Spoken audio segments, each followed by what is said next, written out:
రే సుబ్బారావు ఇంట్లో ఎవరు లేనట్లున్నారు, సైలెంట్గా వెళ్ళి అన్ని దొచ్చిద్దాం పదా. రే సౌండ్ చేయకుండా జాగ్రత్తగా మెల్లగా నా వెనకాలేరా, సరేనా? రే ఏం చేస్తున్నావురా?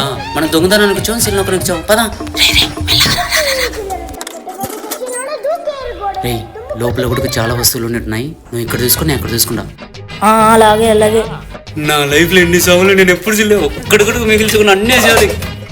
ఏంది ఇప్పుడు ఎన్ని లైక్లు వచ్చాయి? పోస్టర్లు బాగా వెళ్ళలేదు. హాయ్ బంగారం, నేను దొంగతనానికి వచ్చాను, నువ్వేం చేస్తున్నావు? ఏంటి పోలీస్ జీప్ వచ్చింది, మేము వచ్చి ఇట్లా ఇవ్వడం చెప్పాడండి. నువ్వు ఏదో నోటిఫికేషన్ చూద్దాం. నేను మా అన్న సుబ్బారావు ఇంట్లో దొంగతనం పోలీసులు వచ్చారా బయట. రే బయట ఇవ్వలేరు, సైలెంట్ గా వాకిలే తొందరగా వేసి. ప్రేమ బాబు రండి, ఇంకా మిమ్మల్ని అరెస్ట్ చేయాలి. సమయానికి మీ వాడ FB లో పోస్ట్ పెట్టడం జరిగింది, లేకపోతే అస్సలు పట్టుకునే వాళ్ళం కాదు.